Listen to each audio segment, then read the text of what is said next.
We've got the RBH Sound 61 SFM/R modular speaker review. That's what we're going to be talking about in today's video.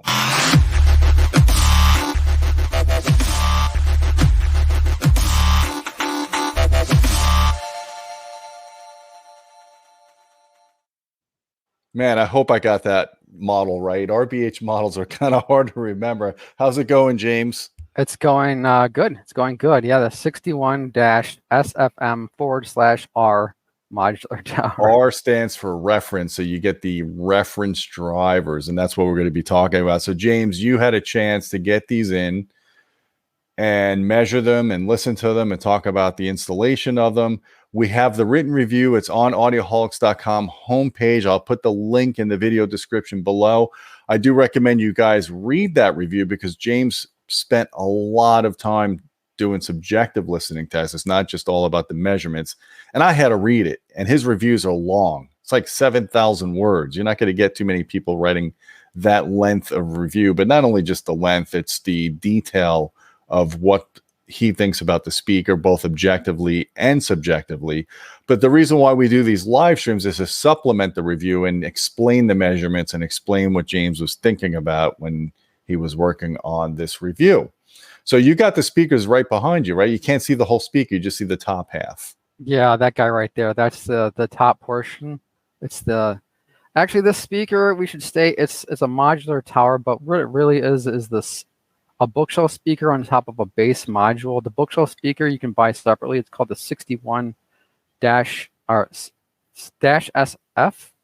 and in this case, it's 61-SF/R. Yeah. Right. But if you get this 61-SFM/R, you get the bass module, which turns it into a full range tower speaker, basically. So you can see that's what's back there, and most of what you see is the bookshelf portion. That's 61-SF. Well, you can see a better look at this here. Again, all the pictures are online as well. It's a moderately tall tower when you put them together, right? Yeah, it's like, I would say average. It's not small, but it's not huge either. It's about a typical tower speaker size. In fact, it's about 51 inches tall, if anyone's wondering. Yeah, recently I've gotten a lot of really large tower speakers, and so like maybe my perspective is a bit skewed, but to me these aren't like, we just had the SBS Prime Pinnacle or Prime Evolution, Ultra Evolution Pinnacles, and also the Arundel 1723 big boys, right? And compared to those, this is like more, reasonably sized. So I don't think it's very big. And this is about in that price range, right? I think these are about $5,000 a pair. Yeah, these are $5,000 a pair. Same price as the SDS speakers, and about $1,000 more than the Arundel. You seem to be doing a lot of reviews of $5,000 a pair speakers this year. Yeah, there's a handful. Yes, sure. I'm going over the specs of these. It's kind of it's a weird design, but on the face of the specs, it doesn't really appear that way, except for one thing: the crossover frequencies. Everything else is normal, but the crossover frequencies, this is 100 hertz crossover frequency from the bass drivers to the mid-range drivers, and that's very low. But like, we'll go into that later. But aside from that, I don't want to go over the specs. You can see them for yourself. A very, very typical tower speaker. Yeah, and again, because these are the reference versions, they have the aluminum phase plug mid-range, and then they have the AMT tweeter, which you'll be talking about a little bit more. Sure. Here's pictures with the grills on and off, and so like these have dual opposed 8-inch bass drivers on the lower part of the bass module, and on both sides, and both sides have grills that you can use to hide them with. So it's force canceling, basically. They have a woofer on each side. Yeah, so that's really good, especially if you're using a bass module as a stand for a bookshelf speaker. So there's no rocking motion. So yeah, it cancels out the rocking motion. It becomes a very inert stand for a bookshelf. It's kind of a Spartan looking speaker, but it's purposeful, You can get them in white and satin white. This is satin black, and also you can have the drivers. You can have the drivers anodized black too. So like you can kind of you have a level of customization, a slight level of customization. for me, I would They go even for the have white. side panels you can put on them to spruce them up. It's kind of they can customize the speaker to make it look even prettier. Yeah, so this is like the basic, I guess, model. I think they look pretty cool. I mean, the black looks nice. It's a real satin black, very slick finish. I think the satin white would look killer too. I would love to get the Sure. look at them in satin white. Here's close-ups of the drivers. Like this is the SFM/R. Without the R, the drivers aren't quite as high end as these. This is there's the AMT tweeter and an aluminum driver with a phase plug. They're both very good, very high performing, as we'll see. There's just close-ups of them. You can go. Yeah, the regular version, they'll give you a very good silk dome tweeter, and then they'll give you the same driver but without the phase plug, so it'll just have a dust cap. So a little bit more bass extension, but maybe not as good at reducing off-axis beaming. So this one will play at a little bit of a higher bandwidth than the one that doesn't have the phase plug. Yeah, and the phase plug has other things it does too. But yeah, I mean, it's really good. I haven't tried or heard the regular version, but this one is really good. I expect the regular version to be pretty good too. There's close-ups of the bass module section with the 8-inch drivers. Here I think this would probably look a little bit better with them anodized black in the bass module. Yeah. But yeah, these are aluminum bass drivers. They have a pretty good motor on them. I think we get pictures of them later on, or they're going to be in the review, pictures of the drivers outside of the enclosure. There you go. Yeah, there we are. So this is a kind of a strange speaker. So, and you can see that. So you connect them with the lower binding post in the bass module. Then the bass module connects with the bookshelf part to a speaker wire that RBH provides. And there's some, you can hook them up in a few different ways. I'll give you varying levels of bass. That doesn't change the bass amount by that much. My testing was like 2 dB or so. And you can see, RBH's guides to the how to connect them to get the vary that bass output. But there's a jumper that you can take in and off. It's a little bit strange, right? Not all that intuitive, so you want to follow RBH's guide to how to connect this thing. And you talk about it in the review as well, the written review. Yeah, it's there, and suffice to say, it's a little bit odd how to set these things up, but once they're set up, they're perfectly normal tower speakers.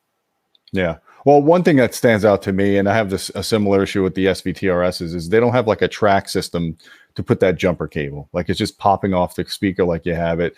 They should have had a little tab or something, or a couple of tabs that run down the back of the speaker, and then you could just lock it to the cabinet so it doesn't just stick out like an eyesore, Yeah, or something. Yeah, there has been other I've seen wiring systems like that where you can connect an Atmos module on top of other speakers that have Atmos height modules on top. That would have been nice, but this works. Or I'm sure you can get that wire to be a little bit more cut to size to the speaker. That has a little bit of slack, but yeah. Well, they give you a good jumper. It's twisted pair. I mean, it's a legit speaker cable. No, it's a heavy duty cable. So whatever you connect to it, that's not going to be any kind of limiting factor at all. The speaker cable that they provide. So it looks like the bottom is a large slotted port. Yes, big slotted port. It's tuned pretty deep. It's 2/8, like I said. So it's basically a passive subwoofer with 2 8-inch drivers and a slot port. So this is a good candidate for bi-amping, truly bi-amping. If you want to run a system and if you don't have the space for subwoofers and you're just doing a modest 5.1 system with the emphasis on music, you could probably use those bottom halves as subwoofers. Now, it's not going to dig as deep as a dedicated 15-inch sub, but it's going to get you a decent bass response and take up less floor space if you don't want to add another box. Yeah, that's exactly what these do. You can if you want a full range speaker, but you don't want a subwoofer, right? And you don't have the room for a subwoofer, that's the niche of the 61-SFM/R. Here's a picture of the exposed drivers for the bookshelf speaker portion. Nice, beefy motor on the mid-range driver. You can see the cabinet is just chock full of stuffing. It's a pretty well-built speaker. It's a beefy enclosure, and it's made in the United States. So like, Yeah, exactly. You know, that's the thing I noticed even on the subwoofer. Look at how well stuffed that cabinet is. A lot of manufacturers will skimp there, but they put a lot of dense material, and all the cables are twisted pair. So that's a nice little detail there to minimize crosstalk. sure, it is an expensive speaker, but it's made in the United States and it's well made. So like, it's, you know, you get your money's worth for sure. Yeah. Here's a picture of the crossover. This is just the crossover for the bookshelf speaker part. There's more of the crossover in the bass module section, but it's hard to get a good picture of that. But, you know, not a lot of components, but pretty good components as, you know, as components go, beefy resistors, inductors, and Mylar caps. Yeah. And so here's the way I tested this. So like some people might say it's not the whole speaker, right? That's just the bookshelf speaker, but the way I test, I don't get resolution down to say like below 200 hertz. And since this has a 100 hertz crossover frequency to the bass section, this is all I need to test for the bandwidth that this type of testing actually is, you know, accurate down to. So I don't need the bass driver section for this kind of testing. It still gets pretty low. And the bass driver section, all that testing is taken, you know, is addressed by the ground plane testing. So why did you measure it sideways instead of vertical? Oh, this is, I'm measuring the vertical, the vertical plane of the speaker. Gotcha. So you're doing both axes. Yeah. So for that spinorama type speaker test we do, you have to measure the full 360 of both the vertical and horizontal planes, or the circumferences of the speaker. And so like, yeah, I have to take it on its side and measure all the way around on both, you know, standing up and on its side. So with the tweeter as the reference point. And so that's give James a thumbs up for putting this much effort into these reviews, guys. Come on. He's doing all these measurements outdoors. It's probably not very cold out now. It's probably warm where you're at, really warm. Yeah, it's nice. It's always a nice day when I did this. It was actually an ideal day, like in the 70s something. It was a nice day. Here's the results of that testing. Very well controlled, very linear, very not perfect, but pretty darn good. It's within a pretty tight window. Not much to say here, except like it's for the most part a pretty linear loudspeaker. A few little like, you know, ridges and notches there, but you wouldn't hear that. You would hear basically a pretty balanced response from the you know. Gotcha. This kind of graph. Here's a 3D kind of picture of the horizontal dispersion. One thing to note is that for the most part, the on-axis responses match the off-axis responses, so it has good correlation from on-axis to off-axis. So it should sound pretty similar wherever you were listening to, you know, within a reasonable angle of the speaker. And also, it's more effective with room EQ when they have a speaker that behaves like this.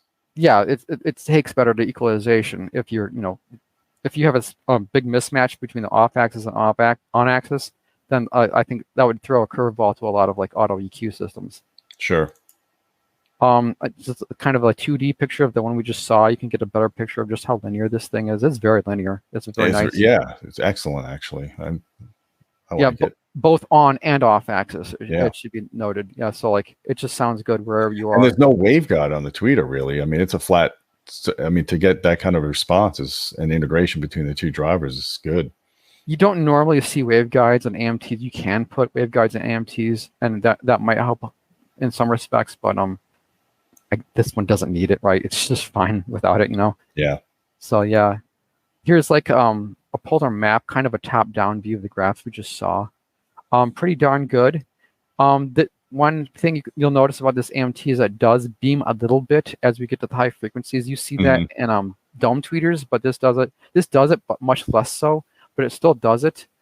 And so like, but I mean, it even out to like past 20 kilohertz, you're still getting like out to like 20 degrees of like strong response. So like, you know, it's really good.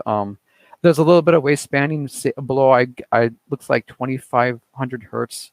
It's very mild and probably not audible at all. Yeah, so like it's basically pretty good. What this graph is saying is, if you want to hear like the full even response, you want to be within a 50-degree angle. And everybody, that's such a wide angle.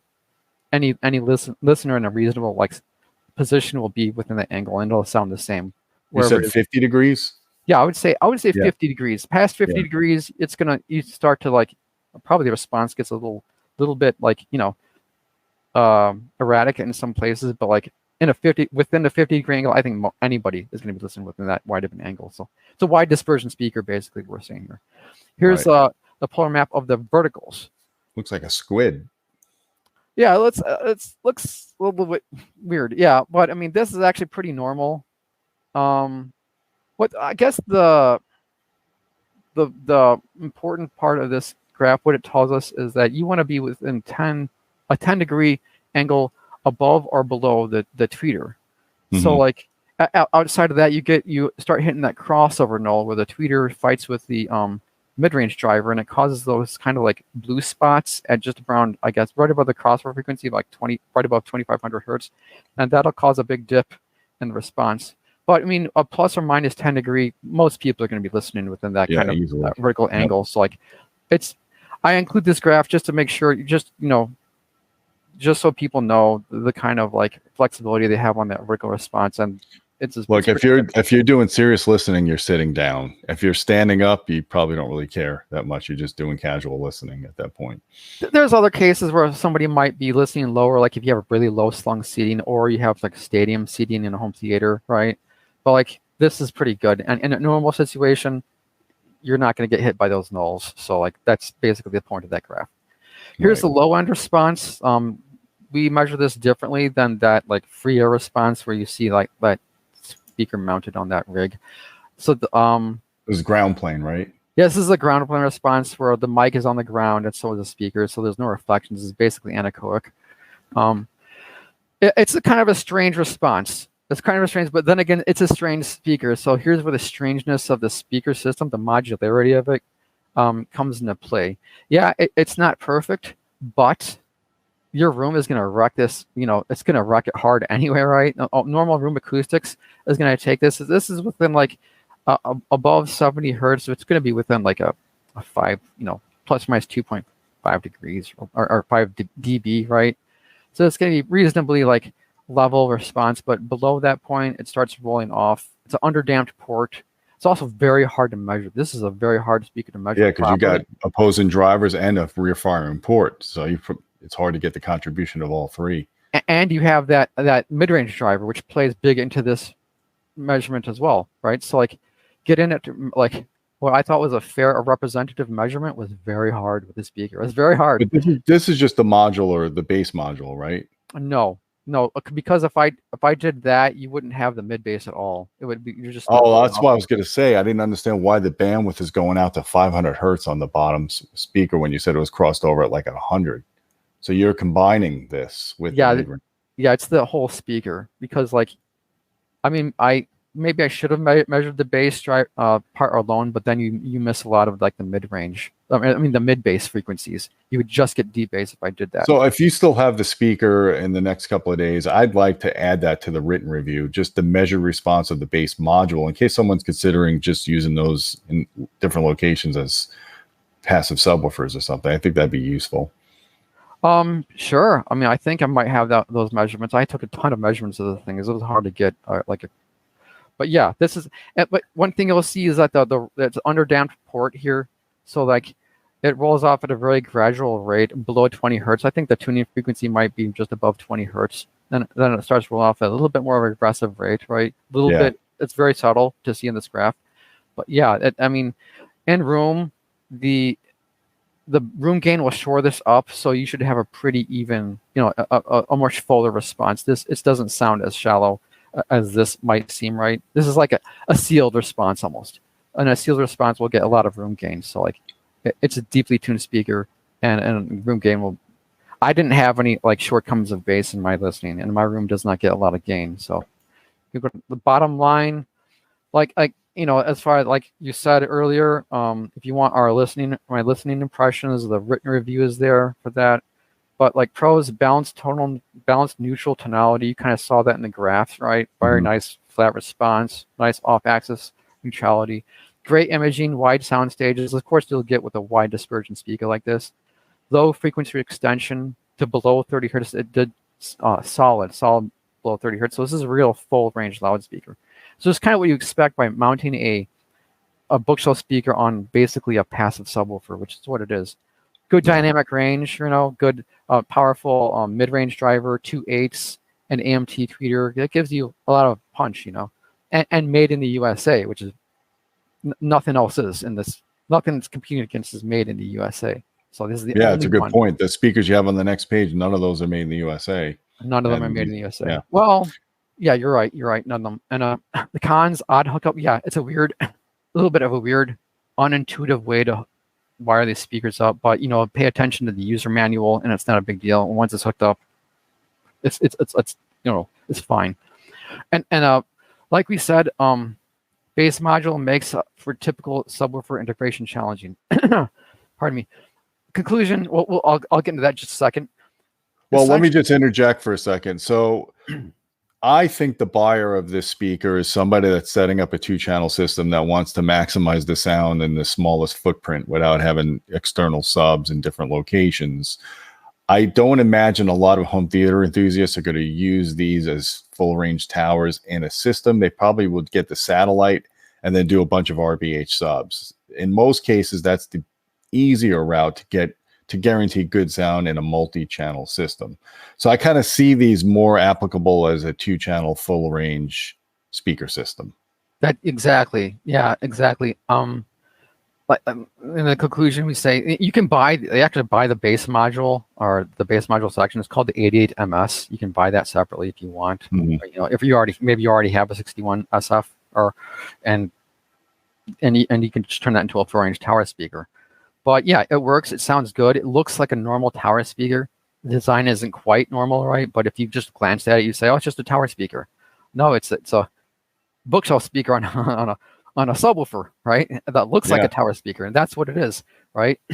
And like you said, it's kind of a niche item, because I guess if you wanted a good tower speaker, that just a decent well-rounded tower speaker, that's what this is. But I think you could get, if you're willing to get a subwoofer and have the footprint of a subwoofer, you'd get more performance out of a subwoofer than the base module section of this tower speaker. It's really just for somebody who wants, who doesn't want the footprint of a subwoofer and just wants a normal looking tower speaker.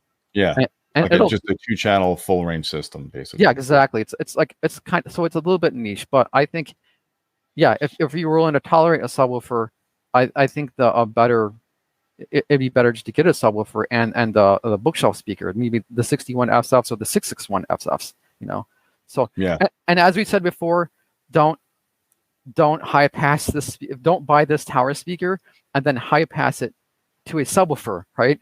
It's already a bookshelf speaker on a subwoofer, so you would high pass a subwoofer to another subwoofer if you tried to do that, right? And it would be a mess. It would be a mess.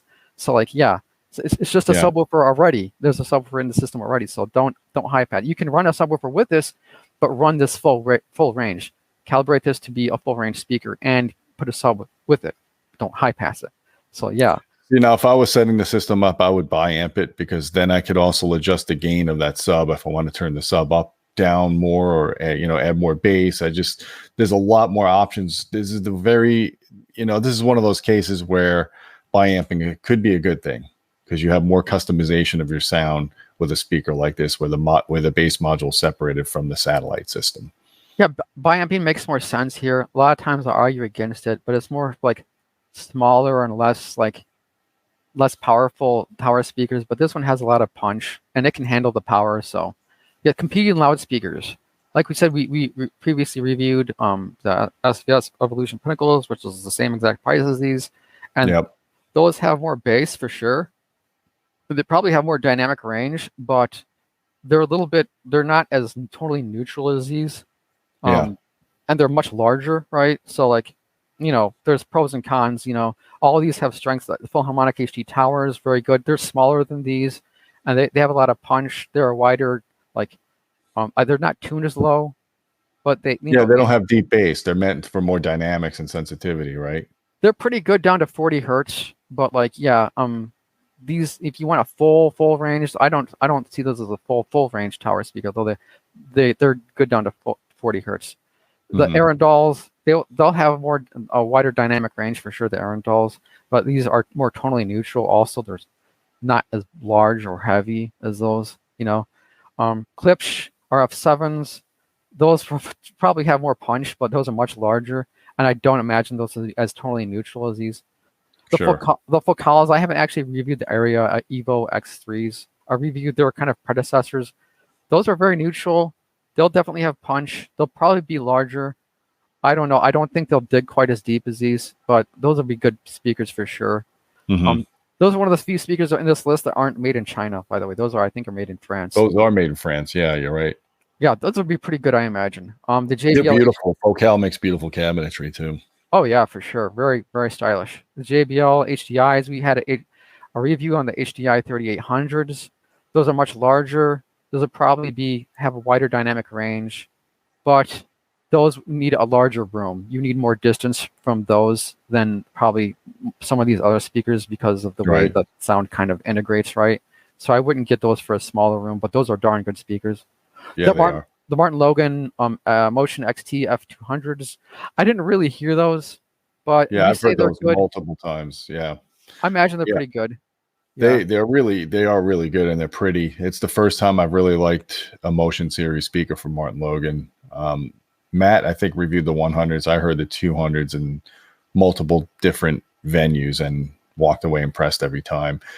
Probably on the tad of a bright side on those speakers. They're not quite neutral, but not offensive.